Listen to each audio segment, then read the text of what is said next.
അങ്ങനെ ആ വിവരം അറിഞ്ഞപ്പോൾ ഞാൻ ഇസ്ലാം മതത്തിൽ തന്നെ മറ്റൊരു നിയമം ഉണ്ട്.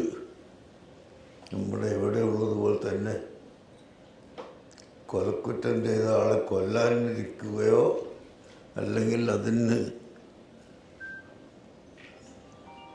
കൊടുക്കുന്നതിന് ഇസ്ലാം മതത്തിൽ ഗ്രന്ഥങ്ങളിൽ ദിയത്ത്, കവത് എന്നെല്ലാം പേര് പറയും. പ്രായശ്ചിത്വം കൊടുത്തുകൊണ്ട് ഒഴിവാക്കാൻ കുടുംബങ്ങൾക്ക് അധികാരമുണ്ട്. ആ കുടുംബങ്ങളാരാണെന്നോ അവരുടെ അവസ്ഥ എന്താണെന്നോ ഒന്നും അറിയാത്ത ഞാൻ വളരെ ദൂരെയുള്ള ഈ സ്ഥലത്ത് നിന്ന് യമനിലെ ഉത്തരവാദപ്പെട്ട പണ്ഡിതന്മാരെ ബന്ധപ്പെടുകയും അവരോട് ഈ കാര്യങ്ങൾ മനസ്സിലാക്കി കൊടുക്കുകയും ചെയ്തു. ഇസ്ലാം മനുഷ്യത്വത്തിന് വളരെ പ്രാധാന്യം കൽപ്പിക്കുന്ന മതമാണല്ലോ. അവിടെ ജാതിയോ മതമോ വേർതിരിച്ചല്ല, മനുഷ്യൻ എന്ന നിലക്ക് വളരെയധികം പ്രാധാന്യം കൽപ്പിക്കുന്ന മതമാണ് ഇത്. അവിടെയുള്ള പണ്ഡിതന്മാരോട് പറയുമ്പോൾ അവർക്ക് പെട്ടെന്ന് മനസ്സിലാകുന്നതും അവർ അംഗീകരിക്കുന്നതും ആണ്. അതുകൊണ്ട് നിങ്ങൾ ഈ വിഷയത്തിൽ ഇടപെട്ട് വല്ലതും ചെയ്യാൻ സാധിക്കുമെങ്കിൽ ചെയ്യണമെന്ന് ഞാൻ പറഞ്ഞതിൻ്റെ അടിസ്ഥാനത്തിൽ യമനിലുള്ള ഉത്തരവാദപ്പെട്ട പണ്ഡിതന്മാരെല്ലാം ചേർന്ന് ഈ കാര്യത്തിൽ ആലോചിക്കുകയും അങ്ങനെ വേണ്ടത് ചെയ്യാമെന്ന് എനിക്ക് അറിയിക്കുകയുമാണ് ചെയ്തിരുന്നത്. ഇന്ന് ഔദ്യോഗികമായി നമുക്ക് അറിയിപ്പ്, കോടതിയുടെ അറിയിപ്പ് തന്നെ ലഭിച്ചു. തൽവിഷയത്തിൽ നിങ്ങളുടെ അഭിപ്രായമനുസരിച്ച് ഞങ്ങൾ ചർച്ച ചെയ്ത് തീരുമാനമെടുക്കാൻ സമയം വരാൻ സാധ്യതയുള്ളതുകൊണ്ട് നാളെ കൊലപ്പെടുത്താമെന്ന ആ നിയമം മാറ്റി അല്പ ദിവസം നീട്ടിവച്ചിരിക്കുന്നു എന്ന വിവരം എനിക്ക് ഔദ്യോഗികമായി അവർ അയച്ചു തരികയും ചെയ്തു. കോടതിയുടെ ലെറ്ററിൽ തന്നെ അയച്ചു തന്നിട്ടുണ്ട്. അതുകൊണ്ട് ഇനി നമുക്ക് പ്രാർത്ഥിക്കാം. നിങ്ങളും എല്ലാവരും പ്രാർത്ഥിക്കുക. എന്നാൽ അതൊരു മനുഷ്യത്വത്തോടുള്ള സ്നേഹമായി നമുക്ക് ആലോചിക്കുകയും പ്രവർത്തിക്കുകയും ചെയ്യാമല്ലോ.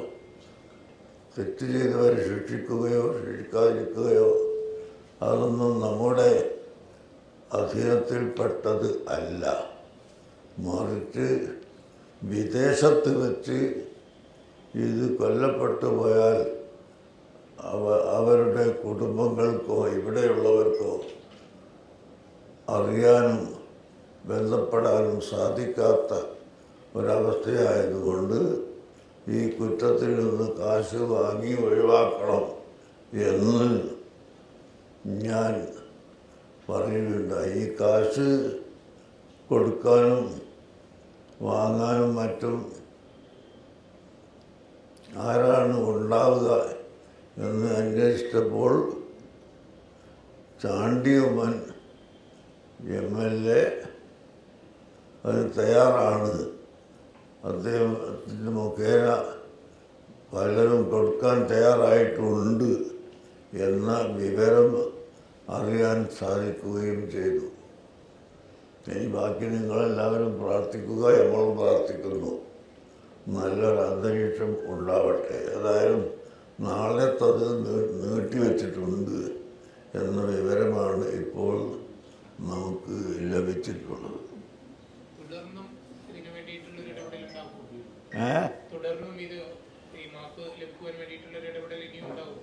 ഇടപെടുത്തതിനാണ് പൂർത്തിയായിട്ടില്ലല്ലോ.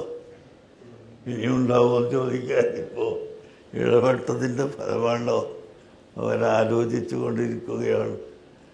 കുടുംബങ്ങൾക്ക് സാധാരണ നിങ്ങളാണെങ്കിലും ഞാനാണെങ്കിലും ഒക്കെ ഉണ്ടാവില്ല. നമ്മളിപ്പോൾ കാശ് കൊടുത്തിട്ടൊന്നും നമ്മളെ മകനെ കൊലപ്പെടുത്തിയതിനിപ്പോൾ രക്ഷപ്പെടുത്താൻ പോകണ്ട എന്ന് ചിന്തിക്കുന്നവരുണ്ടാകുമല്ലോ. അതുപോലെ അവർ ചിന്തിച്ചിട്ടുണ്ടോ ഇല്ലേ, അവരുമായി സംസാരിച്ചിട്ട് അതിൻ്റെ റിസൾട്ട് എന്താണെന്ന് നമുക്കറിയില്ല.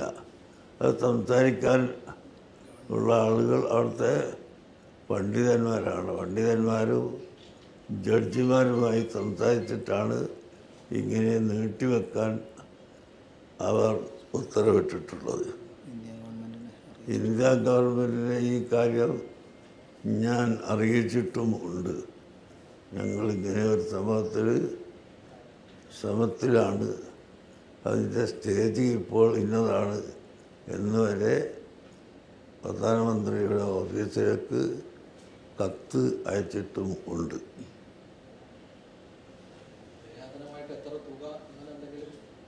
അതൊക്കെ അവർക്ക് അറിയാവുന്നതാണ്. തുകയും ഒന്നും ഞാൻ ചോദിക്കേണ്ട ആളല്ല, ഞാൻ കൊടുക്കുന്ന ആളുമല്ലല്ലോ.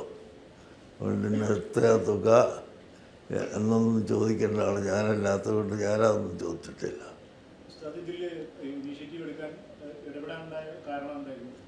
കാരണം ഒരു മനുഷ്യൻ എന്ന നിലക്ക്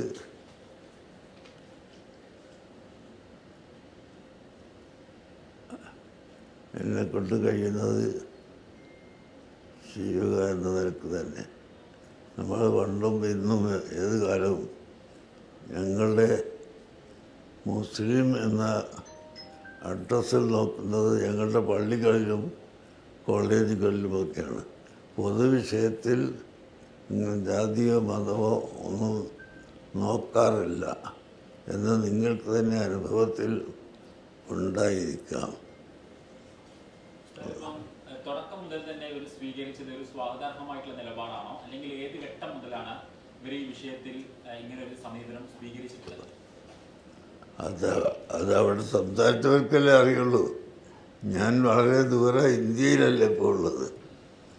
അവരവിടെയാണ് അവരെന്താ സ്വീകരിച്ചത് എന്നുള്ളതൊക്കെ സംസാരിച്ചവർക്കല്ലേ അറിയുള്ളൂ.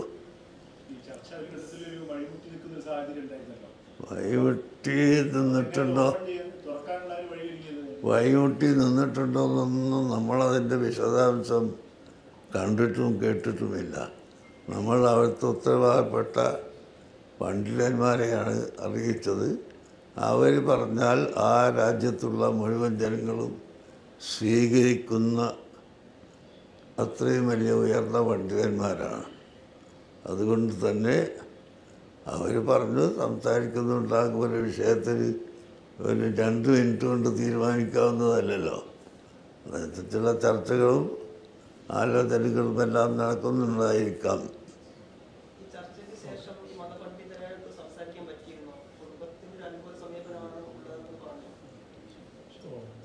അതിൻ്റെ ഇടയിലൊക്കെ സംസാരിച്ചുകൊണ്ടുമുണ്ട്. ആവശ്യമുള്ള സമയത്തൊക്കെ സംസാരിക്കുന്നുണ്ട്. കുടുംബവുമായിട്ടുള്ള ആലോചനയ്ക്ക് വേണ്ടിയാണ് നിർത്തിവെച്ചത് ഇത് പറഞ്ഞത്. അവർ പറഞ്ഞിട്ടാണല്ലോ. അവർ പറയാതെ നമ്മൾ സ്വന്തം ഭാഗ്യയിൽ പറയില്ലല്ലോ.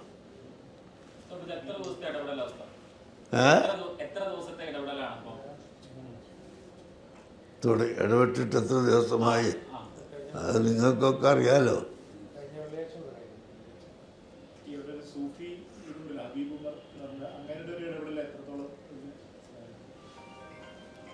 അത് അവരുടെ സൗകര്യത്തിനനുസരിച്ചിട്ട് ഇടപെട്ടിട്ടുണ്ടാവും. നമ്മൾ അവരോട് പറഞ്ഞു അവർക്ക് ഉള്ള സാഹചര്യവും സൗകര്യവും അനുസരിച്ച് അവർ ഇടപെട്ട് കാണും. നമ്മളതിനെ ചോദ്യം ചെയ്യേണ്ടതില്ല. ഓക്കെ, എല്ലാവരും ഈ മനുഷ്യത്വപരമായ ഒരു പ്രവർത്തനത്തിന് വേണ്ടി ഇവിടെ വന്നെത്തിയതിൽ നിങ്ങൾക്കെല്ലാവർക്കും ഞാൻ എൻ്റെ സന്തോഷം അറിയിക്കുന്നു.